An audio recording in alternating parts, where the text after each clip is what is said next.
Esophageal cancer is a disease that begins in your esophagus. Your esophagus is a muscular tube that food passes through from your mouth to your stomach. The flat, thin cells lining your esophagus are called squamous cells. Below the surface, cells divide and flatten to make new squamous cells as the old ones wear out. If you have a condition called gastroesophageal reflux, or GERD, you frequently have a backflow or reflux of acid from your stomach into your esophagus.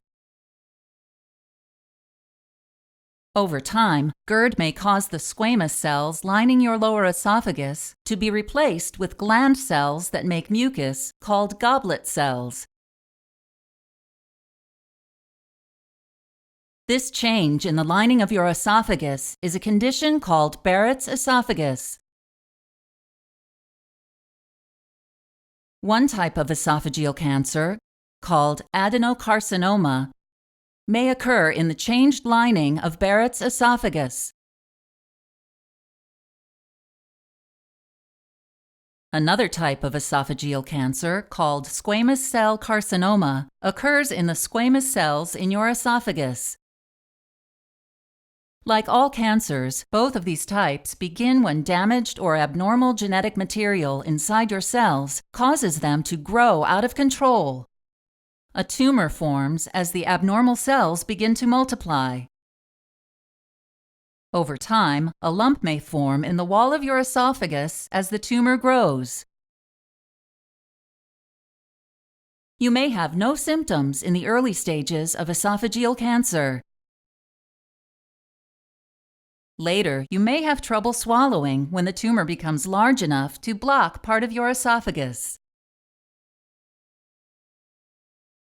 Having trouble with swallowing may cause you to have difficulty eating. As a result, you may lose weight in a short period of time.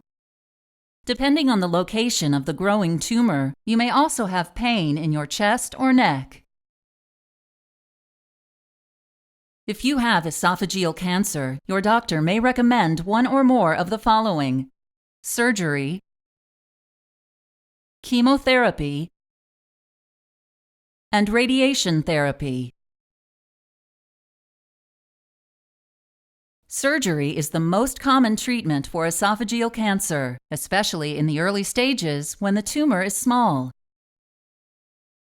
If you have a surgical procedure, your doctor will remove the section of your esophagus that contains the tumor, as well as some normal tissue above and below it. The surgery may include removing part of your stomach. The remaining healthy esophagus and stomach will be attached to each other.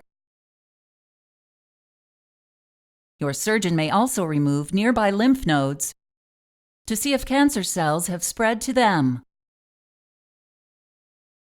Your doctor may recommend chemotherapy as a main treatment for more advanced tumors or to shrink your tumor before surgery. Chemotherapy uses drugs to stop cancer from spreading by either stopping or slowing down the growth of cancer cells. Your doctor may recommend radiation therapy, such as external beam radiation therapy, in addition to chemotherapy. Radiation therapy damages and kills the esophageal cancer cells. Some common ways to reduce your risk of esophageal cancer include seeking treatment if you have gastroesophageal reflux or GERD, quitting smoking, and avoiding alcohol.